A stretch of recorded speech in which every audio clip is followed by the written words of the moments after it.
House rules, 1 hour talk. Oh, yeah, it's being recorded. House rules, 1 hour talk. Just jump in, unmute yourself and jump in with a question if you have one, just like you would in a normal presentation. And then we'll have room for more comments and more discussion afterwards, okay? Ben, go ahead, you have an hour. All right, great, thanks. Really appreciate the opportunity to talk about this paper in front of such a strong audience, the brightest lights in international economics. So it's a great opportunity, and hopefully you'll get something out of it as much as I am. I'm gonna shut my video down just to give all the bandwidth to the slides. But so the paper I'm going to present today is why containerization did not reduce ocean shipping costs at first. So, you know, you don't have to go very far to find a picture of a container if you're doing something in international economics. In fact, all you have to do is go to the Twitter page for this seminar series, and you'll see a very nice picture of a container ship.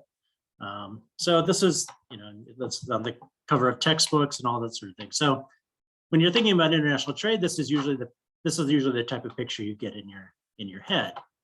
Now, despite this being a very common symbol of international trade, the economic analysis of containerization being important is actually surprisingly thin. So in Hummel's big Journal of Economic Perspectives paper looking at freight costs, you know, he worked really hard to try to find a decline in ocean transportation costs around containerization, and had kind of a tough time doing so. And in fact, a lot of the literature is now sort of arguing that freight rates aren't really that important, at least in the post-World War II era. So that's on one hand, but on the other hand, there's more recent papers which indicate that it really does seem important. If you look at the adoption, it's very rapid. It's all over the world all at once, which seems weird for a technology that doesn't seem to be doing much. And then there's a Journal of International Economics paper, which looks at when you adopt containers, there's a big increase in trade growth. So it seems like there's kind of this tension between trying to find some evidence that the freight rates have come down, not very strong, but on the other hand, it seems like there's real evidence that it matters. Now, the potential solution to this problem is that maybe we just don't have the right data. So in particular, the official US data, which has freight rates in it, starts in 1974, which is kind of the worst time to start. It's during the middle of the oil crisis, and it's well after the adoption of containers. So the data that we do have is really sort of odd and idiosyncratic. It's single liner routes and things like that. So maybe we're just missing it. It's there, we just don't have the right data. So that's what this paper is really about. So the question I want to ask is, you know, were containers important for reducing freight costs and increasing trade? And I think given that the previous slide, I think that's interesting in and of itself. You know, we have a puzzle that needs to be resolved, and it'd be nice to resolve it. And I know this is more of a theory or applied theory crowd. And so you think, well, do I really care about the, you know, even though this is mostly a data exercise, I do think from a theory standpoint, this is actually an important or interesting question to answer. In particular, getting trade costs right is really important for estimating trade elasticities. And so, you know, there's a bunch of work. When I was at SED, I saw a bunch of papers looking at trying to evaluate trade deals. And one of the things that comes out of that is getting the details matters, like what exactly, you know, when policy is put in. George and some of the other people in this seminar have looked at the timing of things, when things are announced. You know, those types of details seem to really matter. So what this paper is doing is it's kind of a crate digging exercise. I dig through and bring out and analyze data that has been previously unused, as far as I know, from exactly the period of time you'd want to know, from that first wave of containerization. So there's two major data sources that I'm bringing to the table in this paper. First is a census study that looks at a representative sample of US import freight costs from 1965 to 1973. This is exactly the time you would want to have data, because this is exactly when containers are adopted and put into wide use. I supplement that with some evidence on labor costs that are from major US ports. So that gives us some indication, that'll give us some indication of what are happening to labor costs and productivity. So this is really a data exercise. So what are the findings? I find that US aggregate freight factors do not fall during that initial container era, which I'm the late 60s, early 70s. And in fact, when you break down and look at goods at a more disaggregated level, it seems like the freight factors on containerizable goods fell the least, which is sort of the exact opposite of what you expect. But on the other hand, you still see a big increase in containerizable goods that trade in those goods. You also, looking into what's happening in the ports, what's happening to labor costs. Well, there is a rapid adoption of containers. So there's, it is within those couple years, there is a lot of containerization, and there's massive productivity gains, but there's not really much effect on unit labor costs. So you get this paradox. These two data sources give you this paradox, which is you see real significant real effects, but not much impact on freight prices. And so the other contribution in this paper, besides looking at these data, is to try to resolve that paradox. And so this is coming out of a couple of things. One is that Ben, can you pause there for a second? Just Sure. So one thing that happens at the same time is, the 60s and early 70s, there were these massive port strikes, and they sort of kind of Yep. stop after this. And so are you going to be able to sort of quantify or think about how, like, the reduced uncertainty now that you've got containerization might have been like a boosting factor for trade flows? I mean, the three biggest declines in trade are all big, around port strikes in that period. Yeah. No, it is a really interesting time in that all ports of the U.S. basically closed for several months in 1971. Yeah. Well, I guess the short answer is I'm not going to do that here. Okay. I mean, in principle, well, I guess what I'll say to that is I'll show you the kind of data that I have, and then we can maybe circle back later and kind of think about if we could attack that problem. Sure. With Okay. the data we have. I'm not going to deal with that here. I do actually think a little bit of uncertainty is probably part of is a piece of this puzzle here, but we'll get to that going forward. Great, thanks. One other question, are you going to have Yeah. the data to say anything about, for example, port turnaround times? They definitely go way up. That is so there's again, the short answer is no, I'm not going to talk about that today.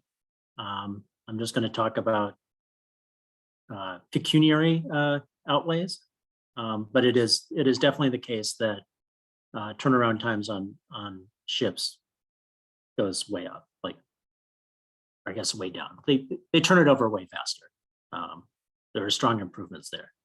So I'm only going to be looking at the labor part of this. How much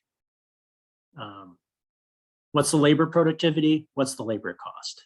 There's a, if there's quality changes in shipping, if there's things about uncertainty, I'm not going to be talking about that today. But again, yeah, I think my data is probably not well suited for that question.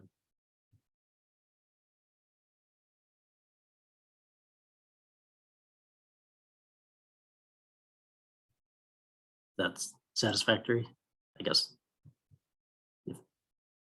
Okay. So where was I? Okay, so let's see. So we do get a trade volume. We do get increases in containerized trade, but a lot of that seems to be due to policy, which is the Kennedy round tariff cuts were really concentrating in containerizable goods. I'll be able to document that. And if you start looking into the ports, there is a significant portion of the gains which are captured by labor. There's a lack of competition and strong unions. George has already alluded to this fact. The labor relations are not always great there, particularly on the East Coast. And so what this institutional setup allows the longshoremen to do is they negotiate non-wage benefits to compensate for the loss of work that containerization brings. And so these deals delay the cost impact of containers for about a decade. So while there is a lot of containerization, there is a lot of productivity gains, you don't see it in costs. And so then the third part of the paper takes this analysis and looks at a standard CES aggregate trade model, and this delay on labor costs helps explain this apparent increase in the Armantine elasticity that he identified in his JP paper. And so the bottom line here is, I argue that containers did matter for trade expansion, but not right away, that it took a while for this to percolate through the system due to the particular institutional setup that we had in the ports. Okay, so there's going to be three main parts to this. The first two are related to the two new data sources that I'm bringing in. The first is I'm going to look at the aggregate freight factors for the United States from 1965 to 1973.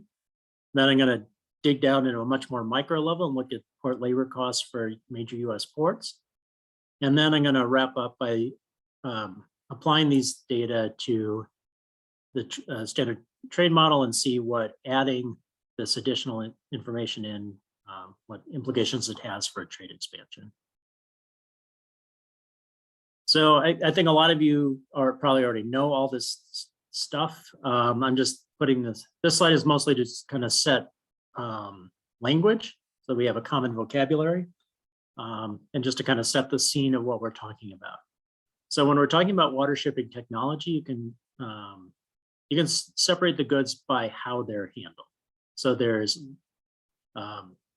liquid bulk, which is like crude oil that goes in tankers, dry bulk, which are basically big bowls that float, which you can put grains or ores into. Then there's a bunch of sort of specialized good, lumber, autos, which have ships that are specialized in that type of thing. Today's talk's is not going to be about those things, or at least not specifically. What I'm going to talk about is general cargo, and that's probably what you're thinking, what most people think about when they're talking about ocean shipping. That's, whatever, various manufactured goods.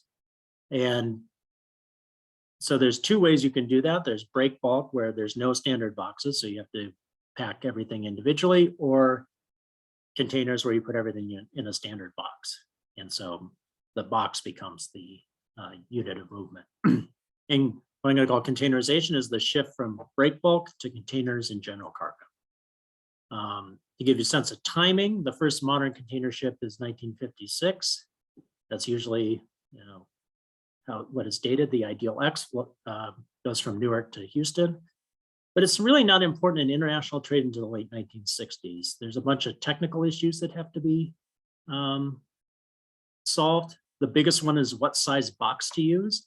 So one of the reasons it's not used in international trade is US ports have to agree with the British ports on what size cranes to use.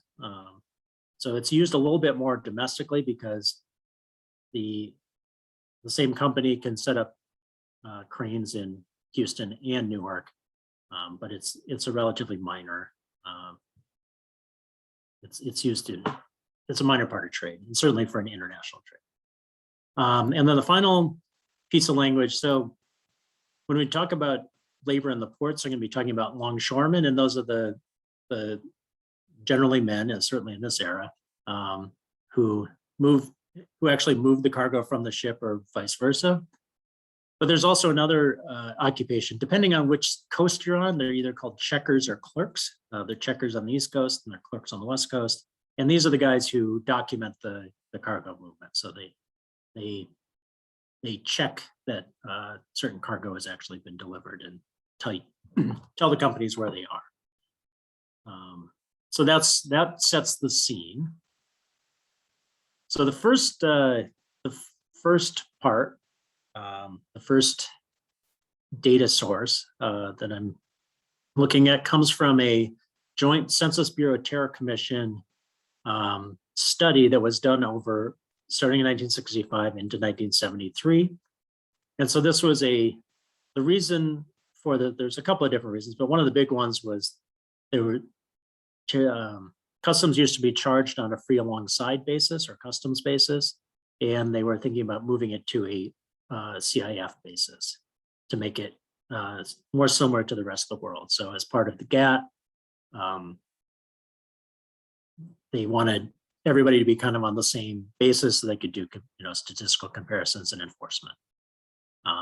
Now this, you may be wondering why you've never heard about this before, if you've never heard about it before, and they were published in the official documents, but as a special article in the front. So if you didn't actually pull up the paper copies, you wouldn't have noticed them. That's how I found out about them. So there's a series of special articles where they report this information. Now for a quote unquote non-official data source, this is an outstanding data source. It's done by the same people who do the official data. They end up actually, this is the same method. So in 1974, the reason they stopped doing the studies is in 1974, they actually implement this as in the official statistics. So this is the actual data that would have been done had the post 74 reporting been done. So it's a representative sample done by the same people. And it covers exactly the time period you would want if you're thinking about containers. So I'm gonna, the sort of prime adoption era, I'm gonna identify as between 1967 and 71. That's when containers go from being sort of a minor trade to really dominating. So that's really the time you'd want to look. And that fits with the literature. So the Bernhofer paper, they use 1966 as the US adoption year. The first scheduled all container liner service in international trade is 1967. So this is, 66, 67, this is really when things start to get going. And so I'll calculate the freight factor in the usual way, which is just the CAF FAS ratio. And so this is what the new data look like. So just there's a couple of lines on here, and let me just walk you through what exactly you're looking at here. So this is the freight factor for the US. The solid line in the middle here, that is when the official data began. So this is 1974. So this is the stuff that was already available. So this is what Hummel's had. The stuff on this side of the line is what is the new data. This is the study data. And the dashed line indicate the container adoption year. So you can see that there is a decline in freight rates, but the timing seems weird. There's a big decline early, and then it's completely flat during the adoption era. And then once you get past that, you start to see something of a decline, you know, and then especially in the late 70s, there's a decline there. So just to give you the conclusions of words here, it doesn't really appear that containers have a big impact on aggregate freight rates. So you do get a rate decline, but it's before containers. When you get to that prime adoption time, you don't see any movement really. And then in the late 70s, when containers are kind of old hat, that's when you start to see a decline. So this is this aggregate data series is kind of not great for containers mattering. You know, if you were just going to look at the time series, that time series would be pretty bad for that theory. So I want to dig down a little bit. With the data allow you to go down a bit, disaggregate a bit. You're not going to get them at like the 5-digit SITC or anything like that. So the most disaggregated one I have is something called the abbreviated tariff schedule of the United States. So this is 21 groups using the TSUS. These are aggregated into 21 groups. And so I have tariff data for a couple of years in the containerization era, and then once we get in the official statistics, 74 on.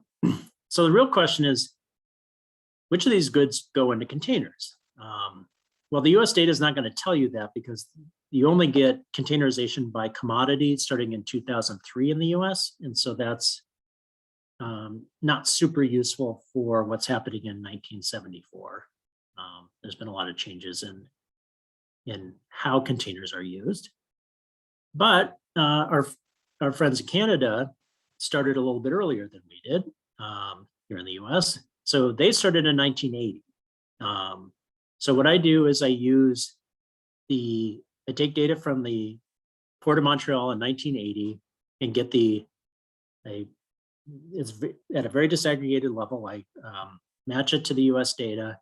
And so I get a measure of containerization by commodity in 1980. So I think that's probably close enough. You know, this is going to be the closest data I'm going to get that's exactly what I want. The reason I use Montreal is it's the largest Canadian port that's a big container port in this era and is near a population center. Toronto is not a major container port. Vancouver doesn't containerize until the late 80s. And the other maritime ports are not near major population centers. So the Montreal is the closest thing to the types of ports I'm going to be looking at in the US. So, all right.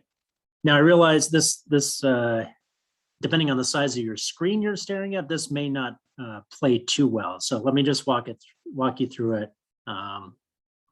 So this first panel, the red one, that is the percentage point change in freight factors by containerizability. And so as you go from left to right, those are the more containerized goods. Now, almost all of these are negative. So zero, here's zero. But you can see that the slope of changes in freight rates and containerizability goes the opposite direction you would expect if containers mattered in this era. So over on the right side of the panel, you've got very small changes, and then if you go to the left for the non-containerized goods, you see big drops. In particular, 11, which is a very big drop down here, that's petroleum. So that's stuff that goes in tankers that is not going into boxes. And 5, which is the other big outlier, that's wood and lumber. So it doesn't look like freight rates are making a big difference. Now the middle panel, the green one, that is tariffs. There you do see a nice strong relationship between trade costs and containerizability. So these are mostly sort of miscellaneous manufactured goods, the ones that drop the most, 13 and 19. These are consumer goods, equipment, electronic equipment. So you do see, and then the final panel, the blue one is the sum of those two. And so that's the total change in trade costs. So you see there's a positive relationship between containerizability and the decline in trade costs, but it's all driven by tariffs. Freight rates go the wrong direction. All right, so this, I think this sort of summarizes what I just told you. You can, if you're a visual learner, I am, this writes it out in words. So you do see, again, you see this relationship between containerizability and decline in freight rates, but it's really due to policy. Okay, so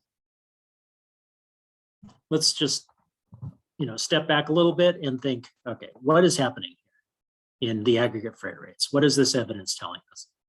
Well, there is a pre-container decline, and it's mostly driven by petroleum. So this is tankers.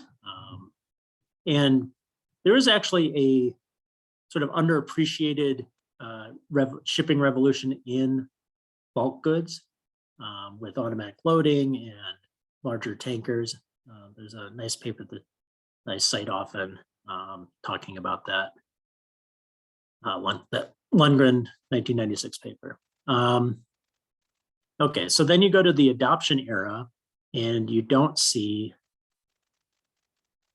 much happening, but there is some evidence that it does show up eventually. And so that's, this is the same setup, that this panel is the exact same setup as we had before, but this is for 1970 to 1980.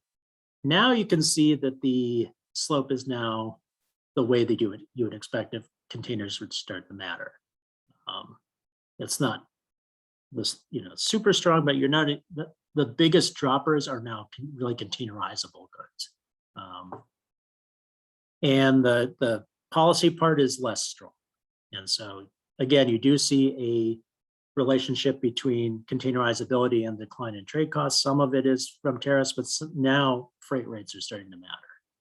So there's some evidence here that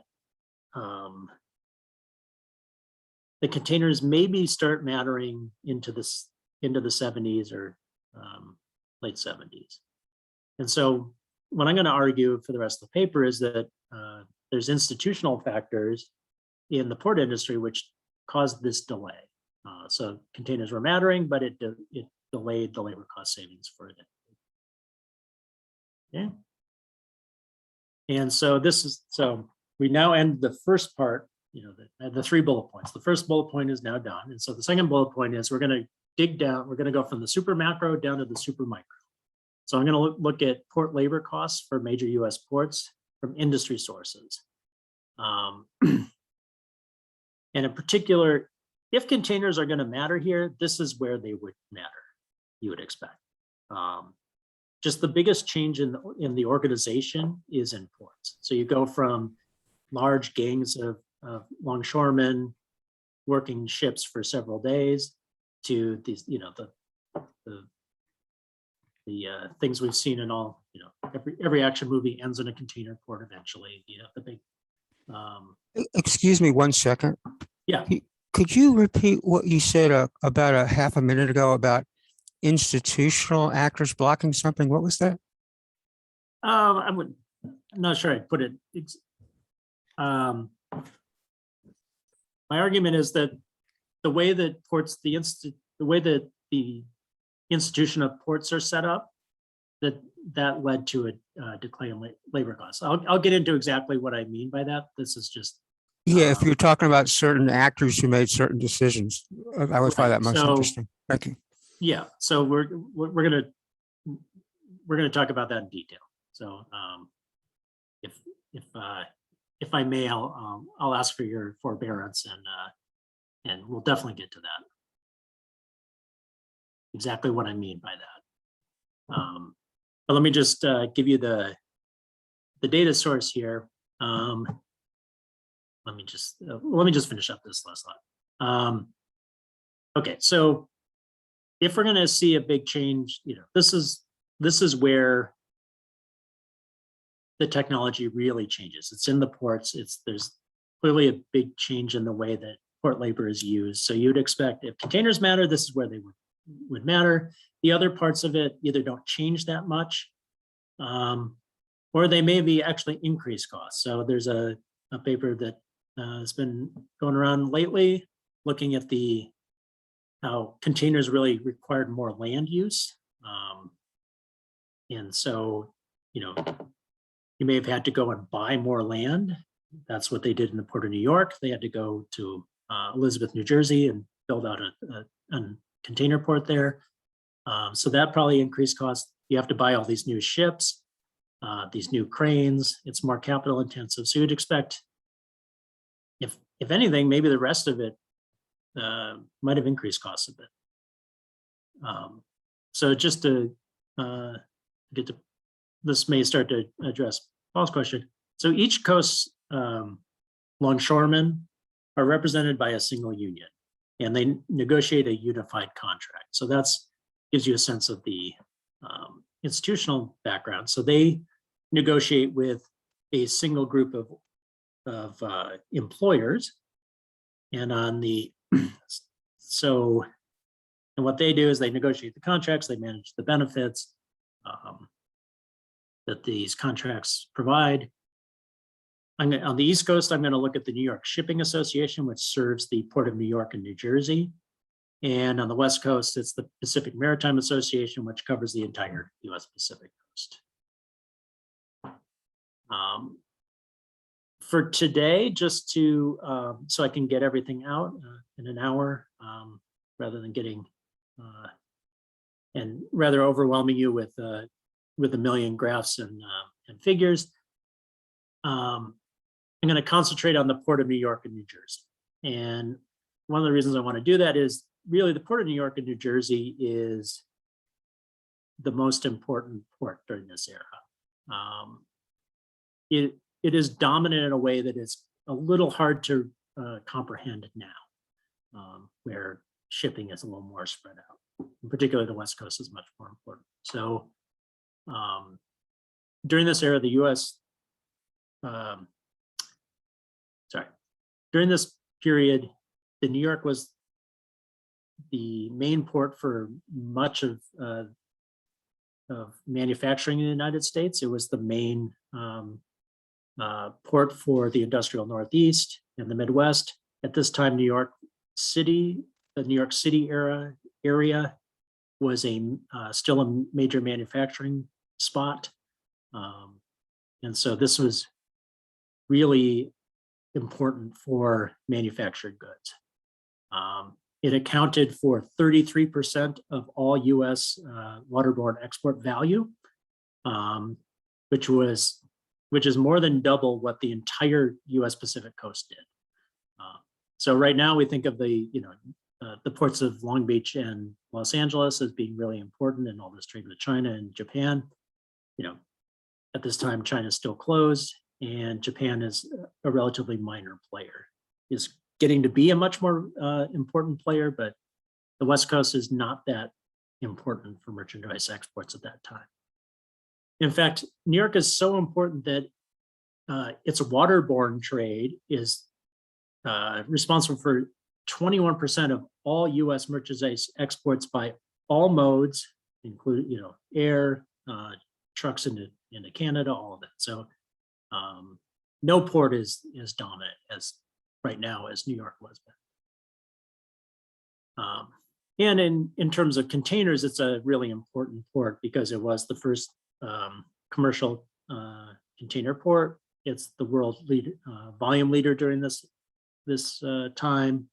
It punches above its weight in terms of container tonnage. It's 41% of it of US container tonnage in 1972.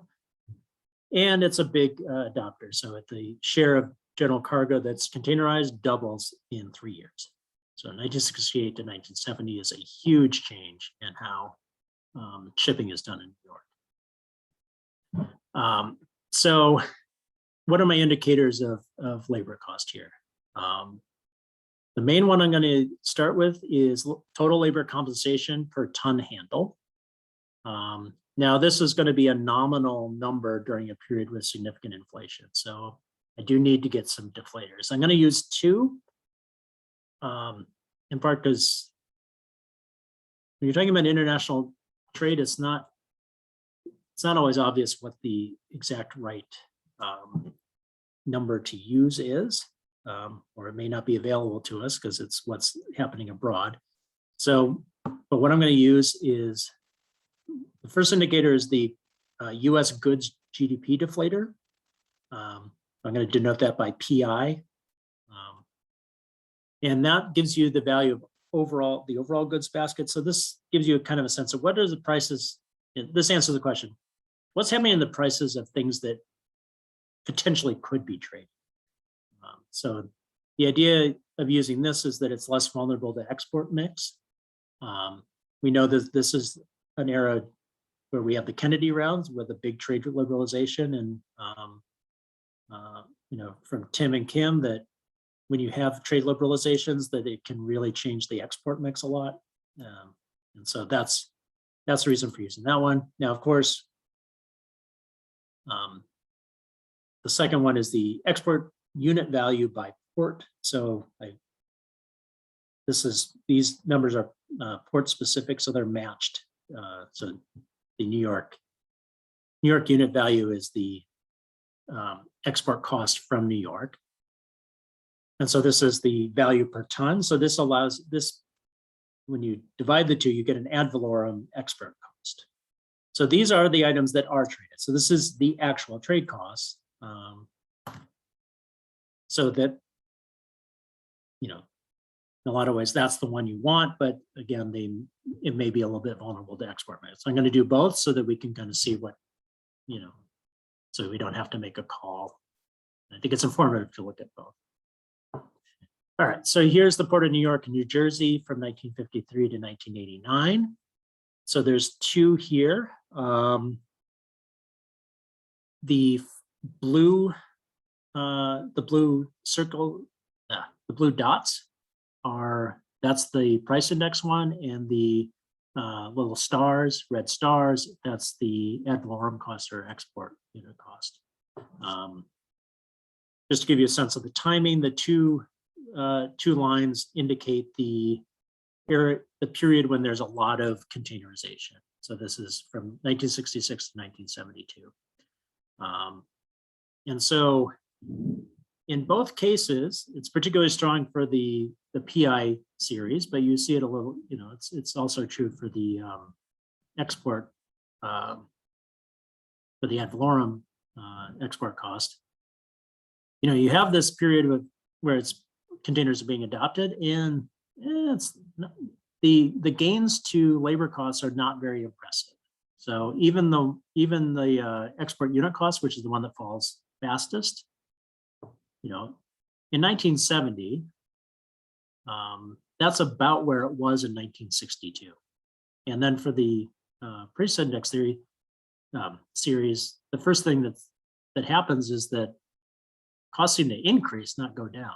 So, by 1970, they're at about the same level they were in 1953. So for such an impressive technology, you're not really seeing much on labor costs. Okay. So, so those are pictures. Now, the scales and things like that, it can, that's subject to manipulation. So let's look at some of the numbers here.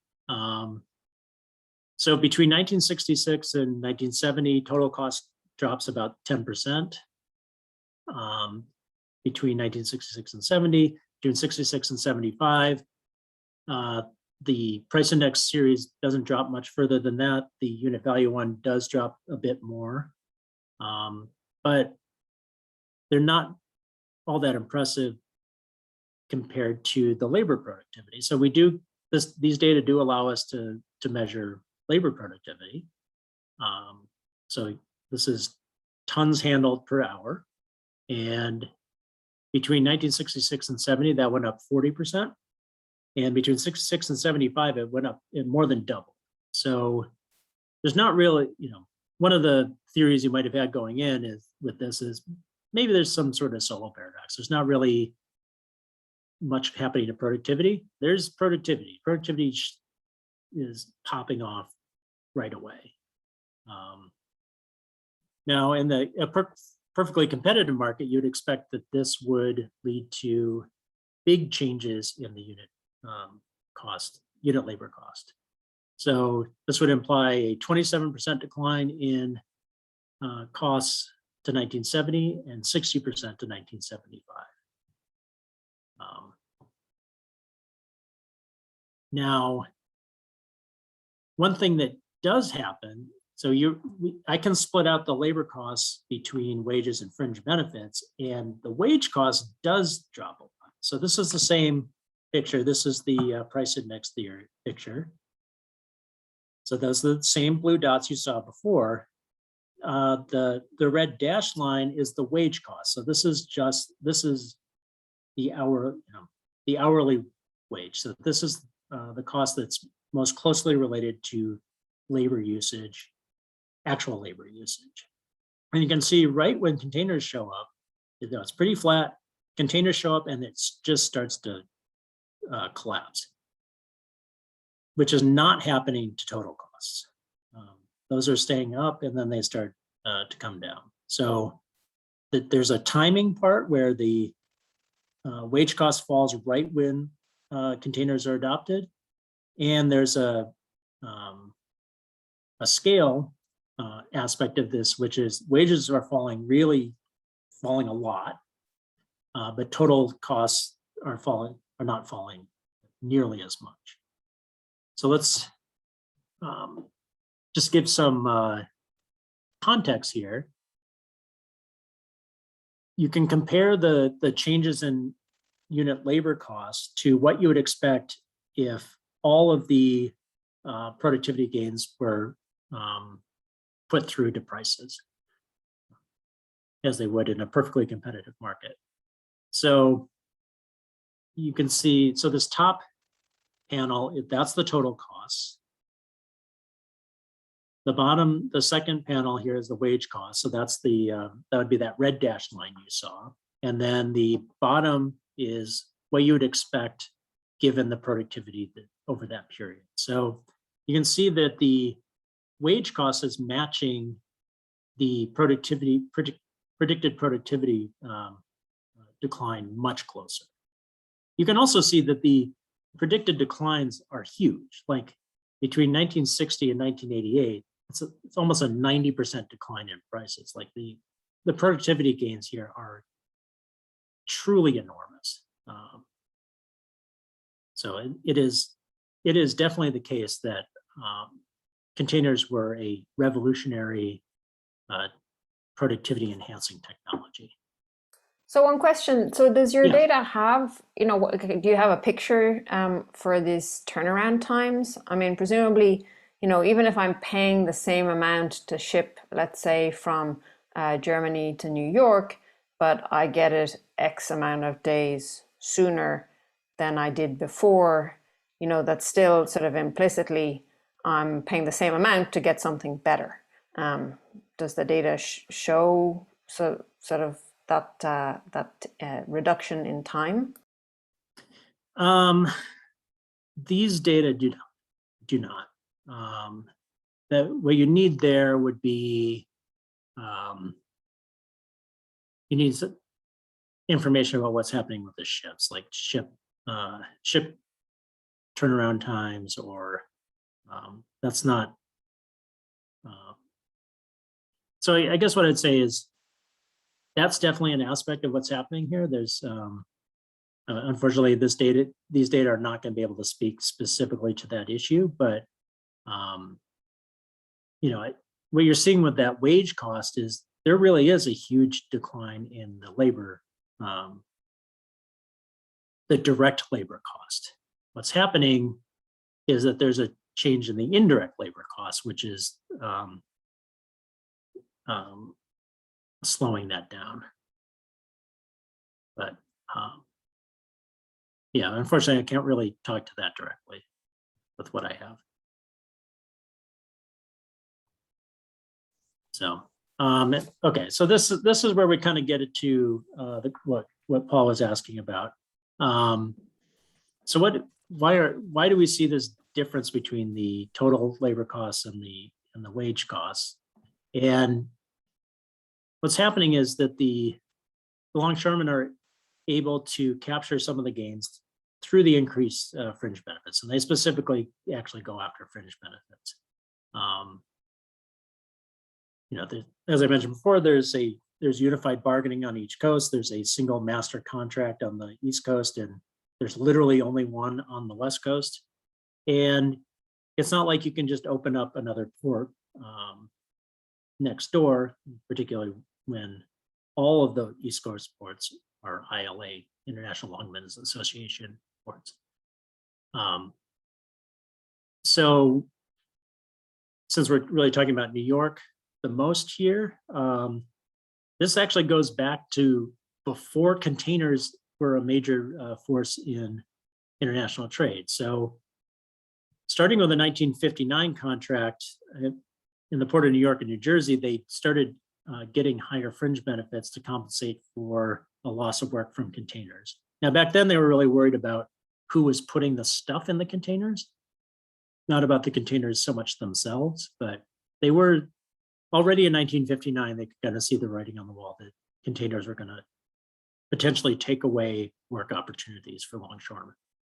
By 1966, where it's very obvious that this is going to happen, they set up something called the guaranteed annual income, which is if there were fewer than 40 million work hours in the port,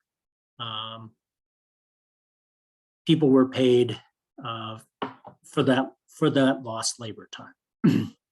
And so as long as you were an enrolled longshoreman, someone who was already part of the system in 1966, as long as you were available for work, they would pay you a full-time wage whether or not you worked or not. Now this got very expensive. By 1983, which is the peak of this, they were, for every dollar they were paying for someone who was actually moving cargo, they were paying 50 cents to somebody who wasn't. So only 2/3 of the wage dollar was going to actual workers. Now this starts to become less important. It begins its sunset with the 1986 contract. So between the late 60s and 1999, no new longshoremen were hired in the Port of New York and New Jersey because they didn't have enough work for them all. By some buyouts and just natural retirements, they reopened it in 2000 or 1999. So, so you get this delay, and it's really kind of the 80s when it starts to go away and becomes less quantitatively important. So that marks the end of the second bullet point that I had. And in my remaining 10 minutes, it should be about the exact right time for this. What I want to do is take these data and put them into a trade model and see how much better can we do with this new expanded data set that I have. So just to sort of summarize what the previous parts, what I hope you got out of the first couple parts is freight rates didn't fall during the adoption era, but they do fall in the 70s, and this is likely due to changes in the ports, which delayed the cost impacts of containers. And so I figured that this helps us explain the puzzle that KVE identified. So basically, you can really see this in the chart. So between 1967 and 73 and 73 and 1988, export share growth is almost exactly the same. But if you look at the tariff line, tariff declines are much bigger in the Kennedy round era than they are in the later Tokyo round era. But if you bring in the aggregate freight data that I had, you see almost no decline in freight between 67 and 73, but you do start seeing it after 73. So you have those two together, you get freight or total trade cost declines that are actually quite equal to each other, which matches the export share growth between those two. And just to bring it on home, what I'm going to do is I'm going to take those data and feed them into, a standard aggregate CES trade model. And so the predicted increase in export share is just the change in this trade cost factor. That's pretty standard. What is not standard is we can't ever decide what that sigma should be. I'm going to use 8 because that's sort of the best case scenario for me, but it is, I think it's supported by other data sources. So when people have looked at permanent trade cost changes, they get elasticities certainly in that range. I know George and Kim and Joe's paper, they find numbers that are even bigger than that. So I think it's not unreasonable. So with that number, you actually explain all of the export growth between 1967 and 2000. So here it is in picture form. So let me just explain what you're looking at here. The blue solid line, that's the data. So you can see that there's a big permanent increase in the late 60s, early 70s with the Kennedy round. Things kind of bounce around in the oil shock years, but then in the mid 80s, things start to grow. The dashed gray line, the little dashes,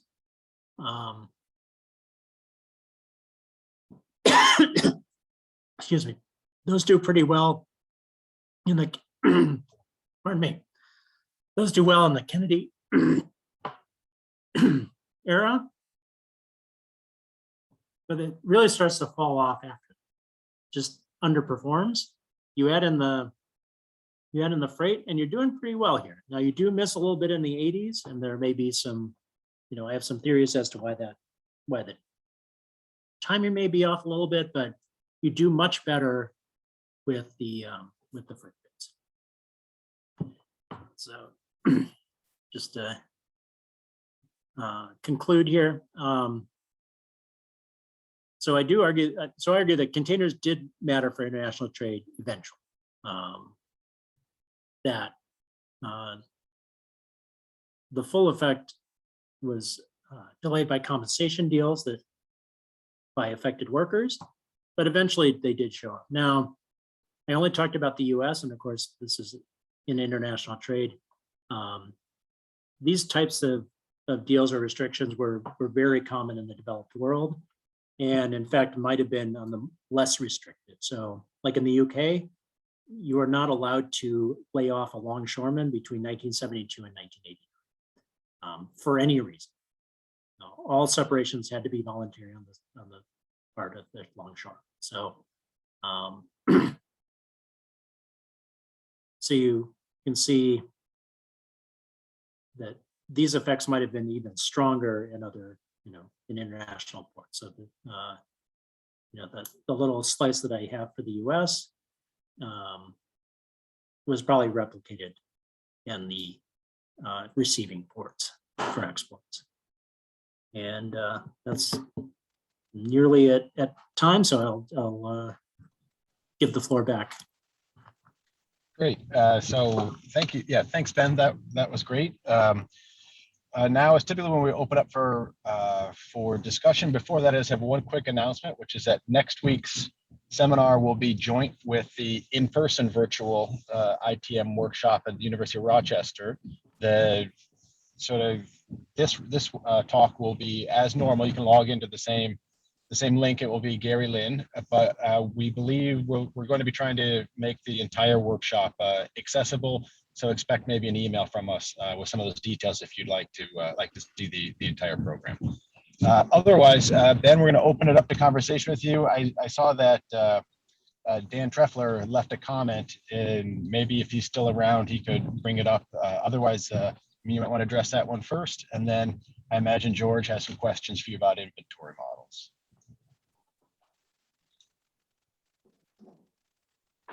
Yeah, okay. Yeah, that's good. Yeah, I am aware of Sam's work. I haven't integrated into my, Dan's gone now, but I not integrated it just yet, but I'm definitely going to work on that.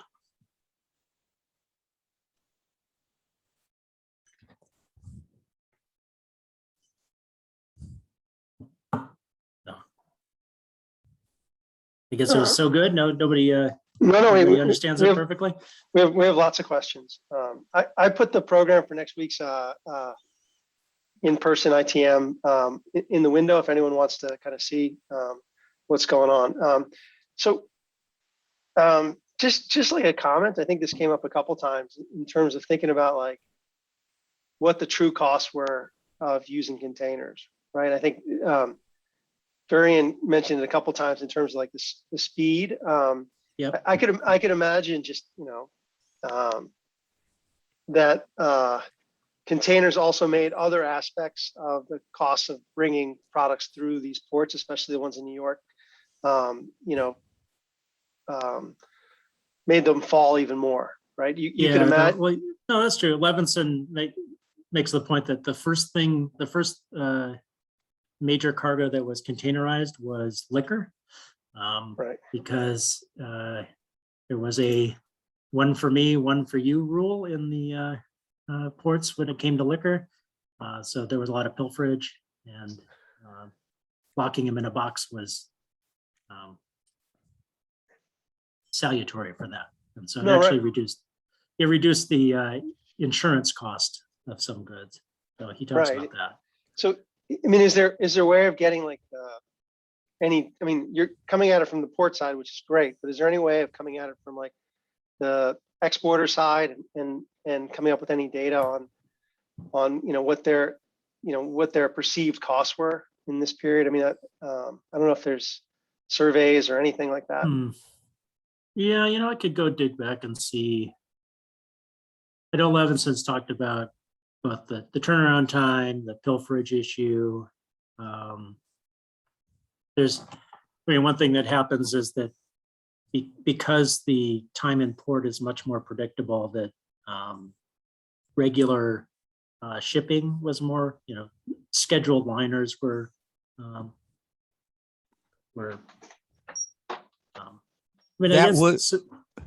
some of these things would show up right away, right? Like you would see, like the pilferage issue. Once you lock it in a box, the pilferage goes away. In fact, Levinson says it happened so quickly that the insurance rates didn't catch up with it right away. It took a while for them to realize that they weren't getting as many claims against pilferage, but the insurance part's relatively small. So you would see, so some of that increase in containerizable trade in containerizable goods, which I'm attributing to policy, may be actually from container. But I think I do think that the point stands, which is the actual pecuniary cost of moving it through the ports took a while to decline. And so when you're going to, so that's like a knock-on benefit. So you have the sort of reliability part in the beginning. And so that may have an impact. And then, as you go into the later 70s, early 80s, when the other prices start to come down, then you have a continued impact. So, yeah, I mean, I don't dispute all those things as being important. Certainly the regularity for, things like parts, when you're talking about just-in-time inventory control and things like that, knowing that a ship is going to be in a window of a day instead of several weeks, because a lot of times the ships would have to wait for a slot. And then you never knew how long it was going to take to get those things unloaded. So yeah, I'm totally on board with those. But again, I'm just not, what I have right now is just not going to be able to address that directly. I agree with George that it would be interesting to see it from the exporter's point of view. Now, just as an anecdote, a business friend of mine, who I've had for a long time, back in the early time period you're talking about, in the late 60s, during the Vietnam War era, he was in Hong Kong. He won a low bid from an American manufacturer of toys to manufacture their toys. The company was Hasbro, and their toys was a new doll for boys called the G.I. Joe action figure. So he won the bid. He started making these in Hong Kong, and he was shipping them out in break bulk cargo. But then he noticed that more and more his toys were being shipped in containerized freight. So Li Ka-shing, decided to buy one half of the entire containerized port facilities in Hong Kong, not because it was necessarily, as you put it, a revolutionary production enhancing technology, but it was an opportunity for him to make, he thought, a lot of money. And his hunch was right. And that's how actors like that drive the decisions, such as moving from break bulk to containerized cargo. That was in Hong Kong, of course, not in the U.S. port. But he did expand it into the Vancouver facilities. I think more recently he's bought the port in Nassau. Yeah. Yeah. I mean, there is one aspect of this, which there was a lot of disappointment among exporters on cost. That, I actually have some data for New Zealand, which is no longer in the paper, but in New Zealand in particular, because they're so dependent on international trade, there was a lot of complaint that we spent all this money on all these container ports and freight rates have not moved. And so at the time, there was a certain amount of disappointment from at least some shippers on the costs. But I haven't really dug in on, I'm actually a big fan of if this is important, somebody at the time would have been talking about it. But there's a tendency in economics to go, I found this thing is super important. And then you go from, the actors at the time didn't seem to think it was important at all. And so it's sort of surprising that, usually the people who are in the business know something about it, but but I haven't done anything systematic along those lines. But, that was good foresight for the guys. Not worried about paying his bills, owning a couple of major container ports. Well, I appreciate you presenting a study on ports and on containerized cargo. It's one of the few areas in which I've been published in referee journals. So it's good to hear someone else talking about ports. I mean, I think it's interesting. Some of it is these data are a little non-standard, and but I do think it's, I think given the lack of data we have here, the bringing everything we have to bear is useful. Plus, I mean, these productivity numbers are just astronomical, like 100% in 5 years. So Ben, let me ask you a question. How do we think about relative to domestic trade here? Because the containerization's also, isn't it making it easier to move stuff from Rochester sure into California? So like that, where is that showing? Is that showing up anywhere or no? I mean, that's not in not in the stuff I have. So, there's definitely a domestic leg.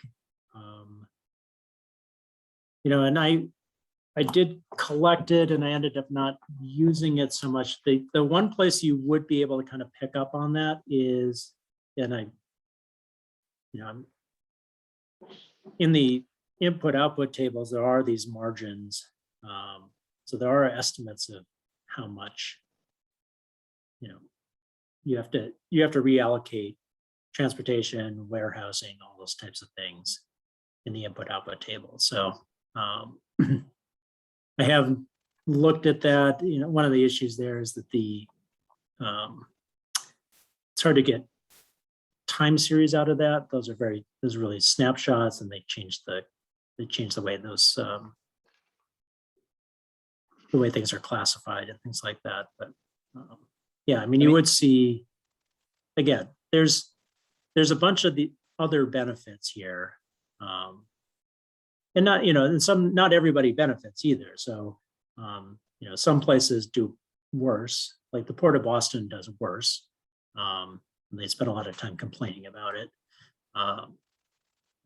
That trade is being diverted away from Boston to New York.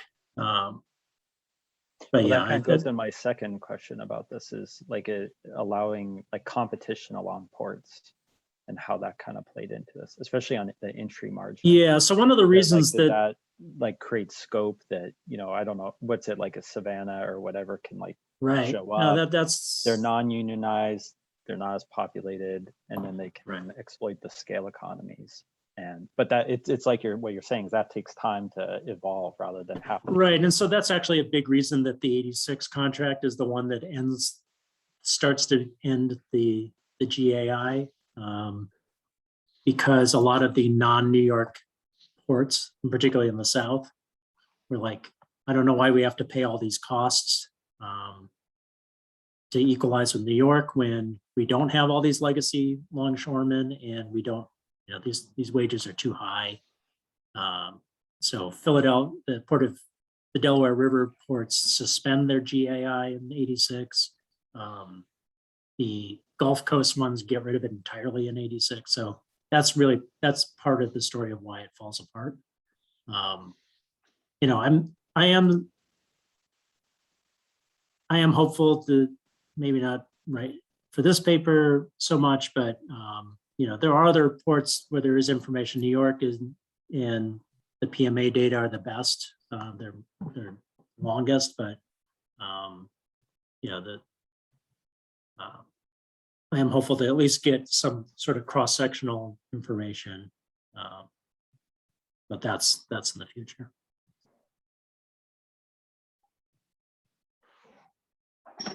Hi, Ben, it's Kemu. Hey, the man who started it all. Yeah, thanks for this presentation. I mean, we had corresponded about this stuff, so it was nice to see it. Just a couple of clarifying questions. So this lag thing, it's, as you know, most technology adoptions, it goes back to Grillicus, they follow this S-curve thing. So the lag thing is not because 67 to 73 was sort of that first part of the S-curve. You're arguing that 67 to 73 was the big increase part of that S-curve. And I mean, yet, the S-curve, the S-curves here are certainly for, the major ports for New York. The S-curves are pretty steep. That you do see a really big increase in usage in the late 60s. Right. So that's not your I mean, part of the S-curve is story. That not every port gets it right away. So like Canada is actually way behind on this. They don't really get into containers in a big way till much later. The West Coast doesn't have a major container port until like 1987. So so that is part of the overall S-curve. But when you're, I think one of the reasons to look at New York is they really adopt like crazy. They are, the unions are not blocking the use of the technology. They just want to get paid. And in that period in New York, what role did Robert Moses and his political aspirations have in his control of the Port Authority? I mean, the one thing that sort of struck me as being only knowing New York from the later era is how quickly they just built this stuff. Like they went and bought all this land in Elizabeth, New Jersey, and just cranked it out like immediately, which seems like a thing that would not happen in New York anymore. So that might have been kind of, the master builder. Like, I mean, it just seemed like the whole attitude was so different back then. It's like, hey man, let's build this, and let's expand JFK, and let's build Newark Airport, and let's build. And that was the same time he basically created the New York World's Fair, right? Yeah. So I mean, certainly looking at the Port Authority documents and stuff, it's like they're just bragging, like, we spent $40 billion building this and that and this and that, and expanding this, and so it's so yeah, I think there's and I think that's one of the reasons that you do see those really steep S curves in New York, is that there's everybody seems really excited about getting on board with this thing and spending public money to do so.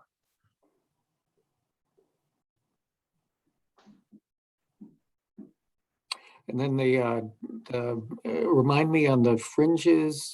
So yeah, the wage costs, it looked like that matched the unit labor costs. It looked like it matched the productivity pretty closely, and it was the fringes that were the outliers. So what was the motivation for the fringes? It's not like people were being laid off. I mean, it was just like attrition, I guess, until the 80s. Yeah, I mean, in the late 80s, they do buy some people out, but yeah, it's just.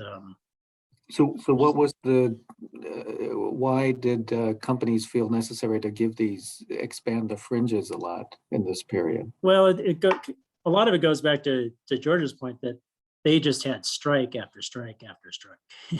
And I see. This one of the big reasons that both coasts were shut down in 71 is, especially on the West Coast, felt like the deal they got was not nearly good enough, that they were not getting enough of the benefits. And so they managed to, it went on for months, like in,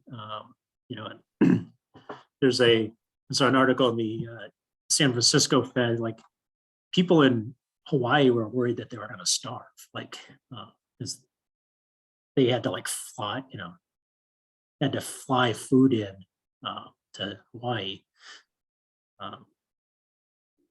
They did not strike military cargoes. They did continue to send stuff to Vietnam, but everything else got struck. And so that was the big reason, the unions were strong enough to say, and to credibly say, we'll shut down the port for 6 months if we have to, and all your gear is going to rust on the docks. But then it sounds like a Jim Schmitz type story that in the absence of this union power, you would have seen these labor costs fall a lot. Yeah, as you know, I've worked with Jim, so it's not. That's kind of where this project came out of.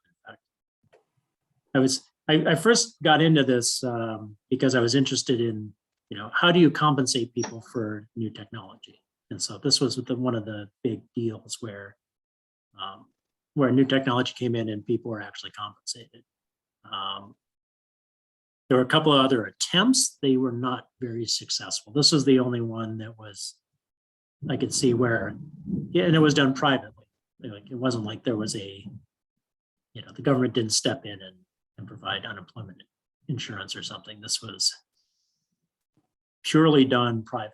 So I thought it was interesting from that standpoint. And then so that's why I had the data. And I was like, well, it actually, if you look at the costs, it is sort of interesting.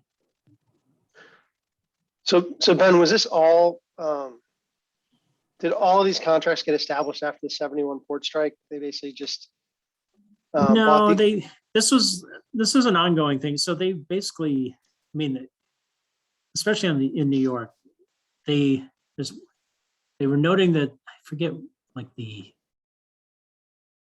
think the 66 contract was the first contract in the history of the union that had not gone to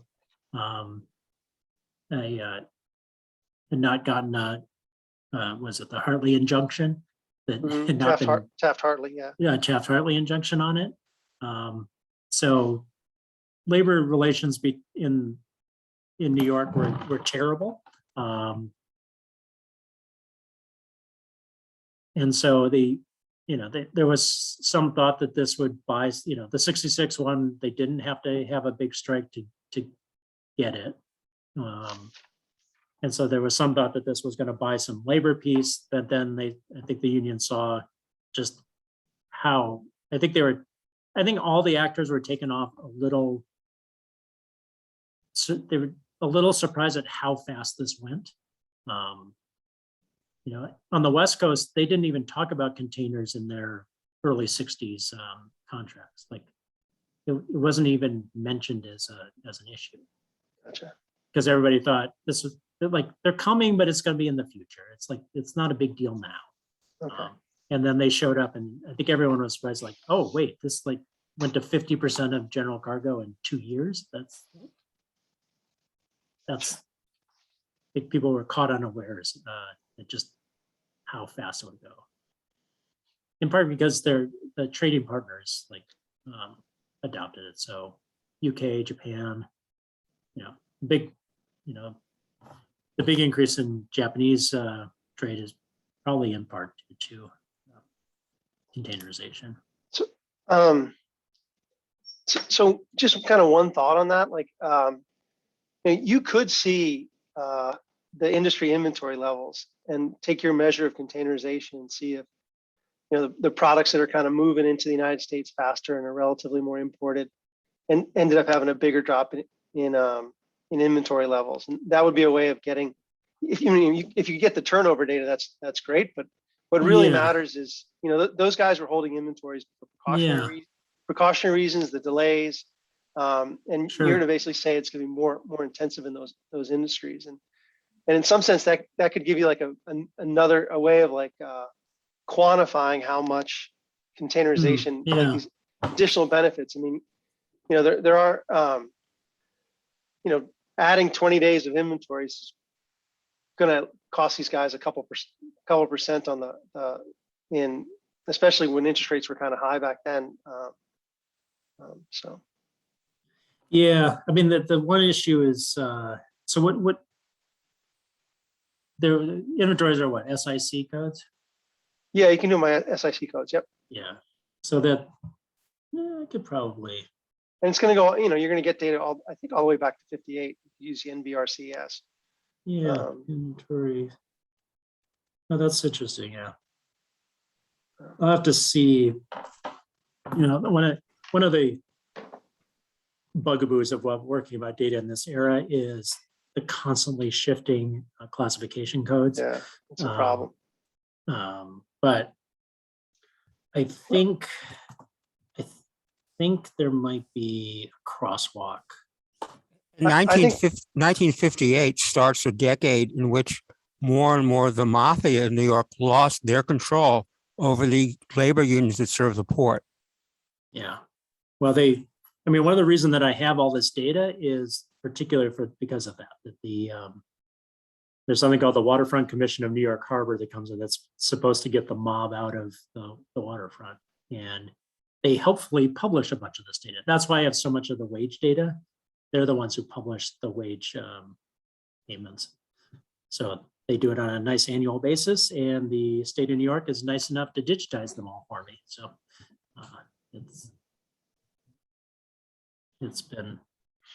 that's been helpful. So let me turn off the recording. At this point, we're kind of just